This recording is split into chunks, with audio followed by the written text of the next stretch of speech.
Alright, thank you for tuning in on AWANI with me, Nabila Khalida. And right now we're in the conversation of with the writer's guest that we're going to talk about on sustainability and also socio-economic growth in focus. And this conversation, we'll be talking about the association of 50-year journey, which highlights their commitment to social inclusion as well as enriching lives and also fostering sustainable future using real-world examples during COVID to illustrate their positive socio-economic change. So without further ado, I'm going to welcome Dr. Amina Josetta Kayani, the Executive Director of ABM, or the Association of Banks in Malaysia. Thank you so much for your time and for being here with me on AWANI. And perhaps to start, firstly, Dr. Amina, maybe you can share on how we can go back 50 years. How is this ABM or association actually give some of the most impactful milestones that demonstrate the association's commitment to social inclusion and also sustainability at the same time? Okay, thank you. And first of all, welcome to ABM. So the Association of Banks, we have been evolving with the country, with Malaysia, and we have been at the cornerstone of the progress and development of the country. There are multiple milestones that I can speak about, but really what I really speak about today, in line with the sustainability agenda, is about how ABM has been supporting the growth of the nation building, so to speak, through its member banks. And one biggest milestone that I like to speak about is agent banking. Agent banking is really having access to financial services to the rural folks through convenience stores, through post offices, whereby people in the kampung, they can actually go and do simple things like withdrawals, deposits, bill payments, even micro loans and credit options for them, for the SMEs. They can do it not at the bank, they can do it at agents. So that's why it's called agent bank. I really would like to speak about the numbers that's around, that is almost over 8,000 right now, agent banks across the nation. So with these opportunities for the people in the rural areas, they can actually carry on with their lives and not be totally left behind. You know, having said that, of course, there are certain services that are not availed through agent banks, and you can only get it at the proper bank branches. There are other great milestones that ABM has actually witnessed throughout the 50 years. Among others, there would be the digital transformation and transiting customers into the digital banking journey. And of course, that was accelerated because of the pandemic, and a lot of things went cashless. People were forced, and it was a silver lining of the pandemic. Other milestones I would say would be the push for the member banks to actually go with supporting the green financing, and we have seen approximately over 10 billion, in renewable projects, funding for sustainable finance go into those lines. And within that 50 years, I can say that ABM has achieved a lot of things and helped in a lot of aspects as well, and that includes sustainability and at the same time social inclusion. But can we throw back towards during the pandemic, COVID-19 pandemic, many organizations has faced a lot of challenges. So maybe Dr. Amina, can you share specific examples of how the association or ABM supported these communities or has implemented initiatives that actually fostered positive socio-economic change during this tough period? Yeah, the pandemic was really a wake-up call for most of Malaysians, and in fact for everyone around the world. I'm sure the journey was very difficult for everyone, and not one nation felt happy about the whole experience. In Malaysia, ABM really stepped up as the safety net. So the member banks were essentially the safety net for millions of Malaysians out there. Take the moratorium, for example. The member banks actually went on to give a 6-month moratorium, loan moratorium, which meant that the 8.3 million borrowers in Malaysia had some break from actually paying their loans for 6 months. That actually impacted their lives, because the thing is, otherwise they wouldn't have been able to see ends meet, and it impacted their livelihoods. There are other support given during that time by the member banks, and essentially those were like partnerships with the government projects and programs, which is the Penjana and Prihatin. SMEs actually benefited from targeted financing schemes through Penjana and Prihatin, and besides that, as I mentioned before, the silver lining through the pandemic was really the acceleration of bringing on the customers into the online banking journey, which we can see today. There are just like almost 80% of people who are very comfortable with the online banking experience. And we are very grateful for that with the help of ABM. But before we go any further, Doctor, perhaps in your point of view or in your opinion, how do you define social inclusion, and what steps have been taken over the years to ensure that everyone, especially the marginalized groups, benefits from your program that you mentioned earlier? And at the same time, can you also elaborate on these various groups, maybe in specific? Yeah. Now, social inclusivity is pretty much about not letting anyone be left behind in the journey of developing themselves, availing themselves opportunity, and empowering themselves with a better life, economically and socially. So we're looking at marginalized communities especially, and even looking at B40s, looking at persons with disabilities, non-citizen spouses, people in the rural areas, low-income earners, regardless of gender, regardless of generation. So the essence of social inclusivity is availing opportunity for all as much as possible. Now, the products and services and the way these products and services get to the people matters. It's not a one-size-fits-all solution. It really depends on their persona, the criteria, and the kind of things that they would need in order to empower themselves in their lives. So essentially, if I want to divide the elements which make up social inclusivity, let's look at 4. First and foremost, there's equitable access. So when we talk about equitable access, is recognizing the fact that people from the kampongs and the rural areas, the ones who are financially illiterate, the ones who are digitally illiterate, understanding their concerns and getting the opportunities out there so that they can access the services and products. Second, there would be empowerment and opportunity. In this sense, there comes the essence of going for, training and development so that they are empowered with the knowledge and with the know-how of how to use these facilities available to them to empower themselves better. The third tenet for financial inclusivity is addressing barriers. So knowing that some people out there in the rural areas are very, very geographically dispersed, and understanding the barriers that would actually be in place to get the products and services to them, we are looking at examples like agent banking just now, and even the digital options. So online banking is definitely one of the best ways to overcome that barrier.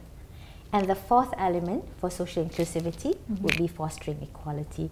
And here we are looking at items like housing loans, affordable housing loans, which is something very important, especially for generations like yourselves, because the prices are crazy, right? The prices of houses today, I mean, like, how are people going to start off with their lives when everything is beyond reach? And so, So looking at those 4 tenets of social inclusivity, ABM is pushing for understanding the needs, so the problems are clear and the alternatives and options are available to the people. All right, amazing. And that's on social inclusion. Thank you for explaining. But let's move on. Let's talk about sustainability now. And it's a major focus today. And I mean, locally we have NETR, New Energy Transition Roadmap, and internationally we have SDG and all that ESG framework. But looking at this association for ABM, maybe could you explain how the association has integrated sustainable practices into its work and why this has become the priority right now? At ABM, we have been integrating sustainable practices into our daily operations and initiatives by paying a close attention to the ESG principles, so essentially environment, social and governance. With the examples for environment sustainable practices, it includes promoting green financing, where ABM member banks support renewable energy projects. Collectively, we have issued more than 7 billion in ASEAN sustainability bonds, reinforcing Malaysia's shift towards low carbon economy. So in 2022, ABM actually launched the ESG principles. There are 7 of them. And the reason for that was to help guide member banks in promoting carbon net zero goals across businesses and customer portfolios. Now looking at the S, in terms of social sustainability, you see, it's not all about the environment. We have to also remember there's an S and there's a G, right?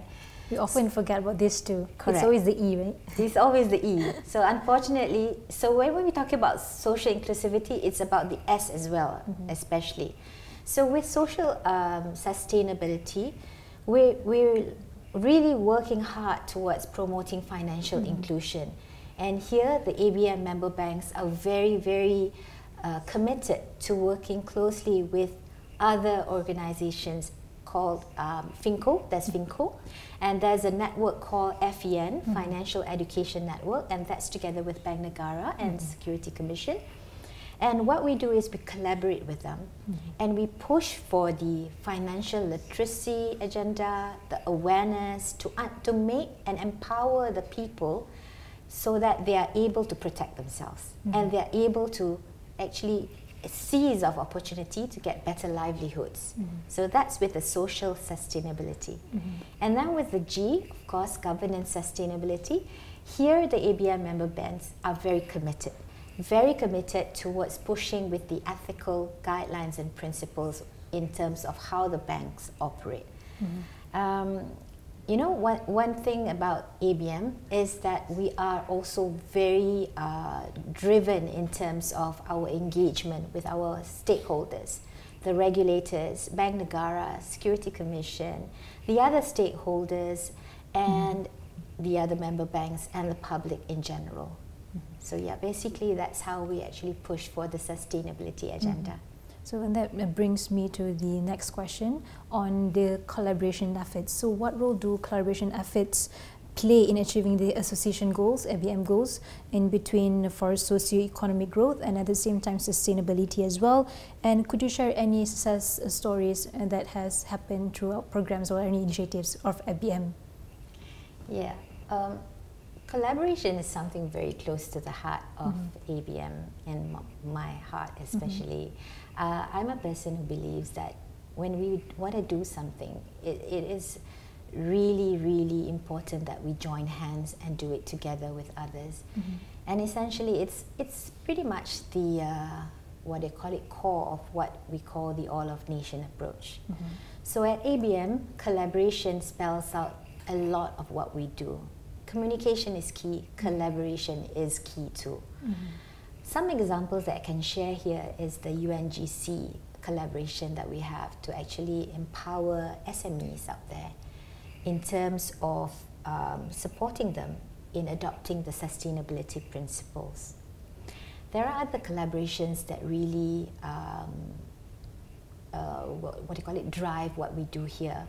And besides collaboration with Bank Negara, PNET, in developing a lot of, I would say, policy influencing. So that's what we do. We actually liaise with the regulators, and we solicit feedback so that, you know, initiatives are industry informed, and also we help with the regulators to shape policy that makes an impact that is required.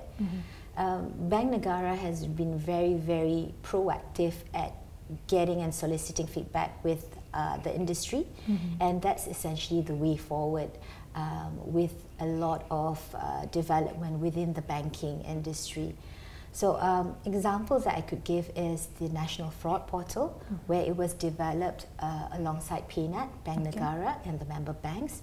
And what we see with the National Fraud Portal, it was a collaboration across PDRM and also MCMC and the telcos, as well as other associations. So we've got ABM, and we've got other associations like MIPA and ADFIM as well. There is this campaign that ABM is really active with, and we do it alongside IBIM, the Islamic Association for Banks, and it's called the Jangan Kena Scam campaign. And with this, together, collectively, ABM and IBIM, we go out there, we have outreach programs, and we build awareness and defense mechanisms within the public, within the different areas where we actually make our presence there, to build up on the ability and the resilience of the public to protect themselves against fraud and scams. And I honestly think it works. I've seen the ads, the Jangan Kena Scam ads on TV, on billboards as well, I think. So actually it works, and it actually helps all the basically all the internet users to be careful when using the this digital technology. So, and that brings to my next question as well. So the ABM has done their part, the government has done their part, Bank Negara has done their part. So I think these can be involved by the society as well. So for the viewers watching today, so how can they can get involved or support the association's mission of building a more inclusive and also sustainable society at the same time? Okay, so picking up on the Jangan Kena Scam campaign, I would say come and join us. You know, we are present at a lot of geographic locations across the country.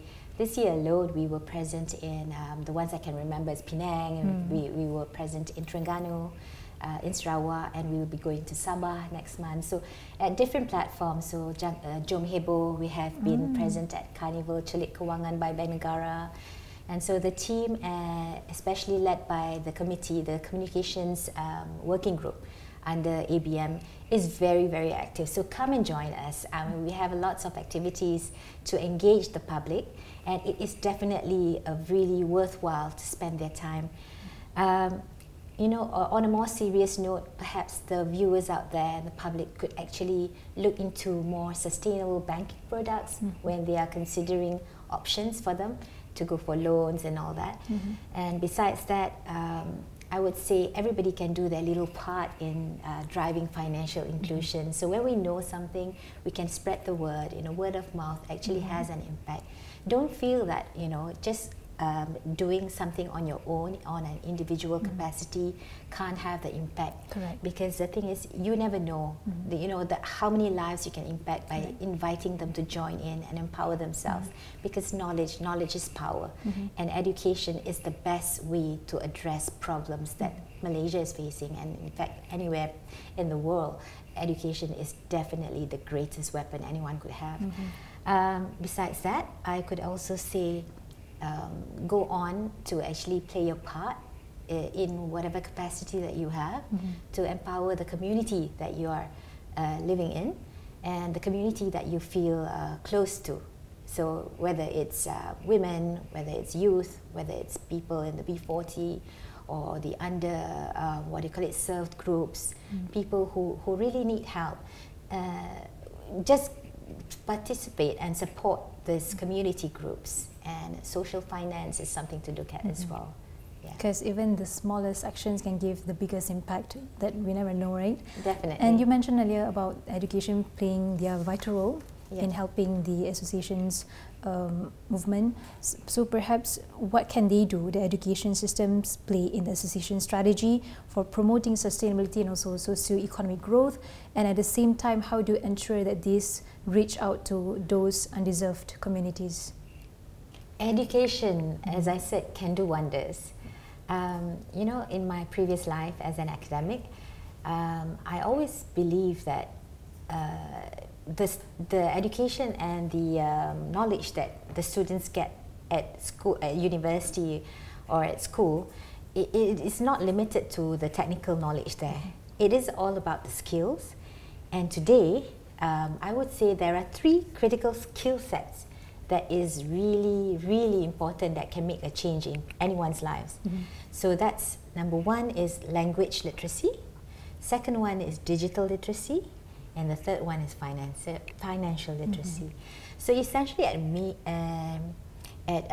Malaysian Association of Banks, what we do is we really push for the skill sets to grow. So through FinCo, the focus is to push for the language literacy as well as financial literacy. FinCo is the financial industry outreach, and it is a lot of different organizations joining hands towards the same goal. We also have a lot of efforts put together with other associations. As I mentioned earlier, there's ABM, and there's also MIBA and ADFIM.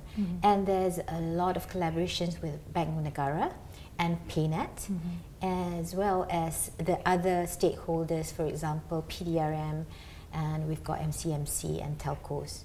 So what we really do is we push for the importance of building up on the ability for the public and the customers to understand how to use the financial knowledge, how to seize the opportunities to make a better life, to actually build up on their capability to be more economically empowered and resilient. So essentially that is the power of education. Besides that, let me also speak about how economic empowerment also involves training programs for entrepreneurs.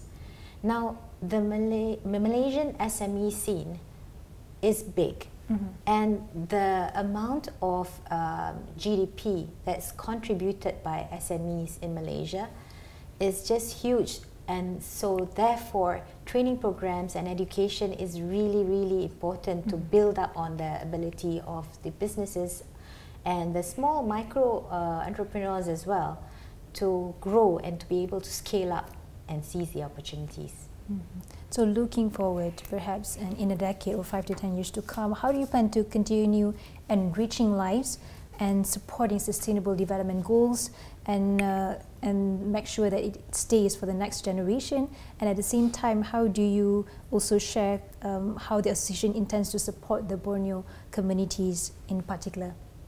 Okay, moving towards the future, ABM plans to keep working on the current focus and priorities.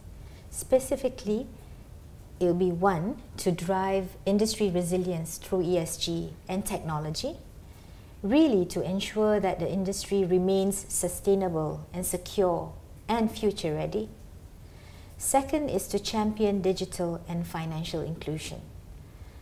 Here is to foster broader adoption of digital banking tools and financial services, bridging gaps for the underserved groups, ensuring that accessibility is there. And the third is to enhance the collaboration. As I said, collaboration is key, right? So to enhance the ties and the working relationship with all the stakeholders, including the regulators, the businesses, the other stakeholders, and the public, to ensure that we are always aligned on ensuring the best practices as well as the global and local challenges. Now, moving on to the next generation, I like to speak about the generation to come because these are the leaders of tomorrow. So with the new younger generation, ABM intends to push further with green financing and focusing on the low carbon economy because they are the champions of tomorrow for the green financing initiatives. Besides that, there's also the financial literacy programs. And then there's also, you know, pushing for more affordable housing and other areas in terms of sustainable finance so that we can help make a better life for them. Now with Borneo and with people in the rural communities, especially the ones marginalized and not having equal access, the job isn't done and is far from being done. So I would say the focus of ABM is definitely to keep working on that, keep our eyes on that goal, and scaling up with good programs and initiatives, collaborate with the local organizations, because it really matters to have solutions and options for the people in the rural areas, the ones that actually are very on point with the real problems that they are facing. We can't expect solutions and options for them going to work you know, just the same if it's working elsewhere. What I really mean is, like, when we work with local counterparts and partners, we get to see what are the real problems and to be very effective with the solutions offered to them. Besides that, in Sarawak, for example, and Sabah, utilizing the digital platforms is very, very important, because the states are huge, even in Pahang for that matter. So there are lots of people who wouldn't be able to even access agent banking, let alone proper bank branches, right? So what I would say is, we have the technology and digital options there. All you need is access to the internet and perhaps a little bit of a gadget. Otherwise, how are they going to access it, right? And the knowledge on how to use it. So that will be a definite thing to push for social inclusivity. There are two more. No, there's one more. There's one more I do before I forget.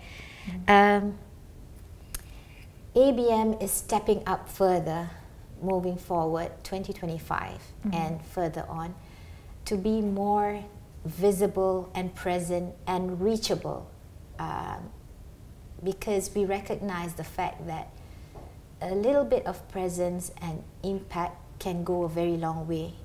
So we are going to go more proactive with our participations in programs such as industry outreach, community platforms, and different kind of engagements out there, so that we build on and we continue with this nation building effort that the Association of Banks is committed to.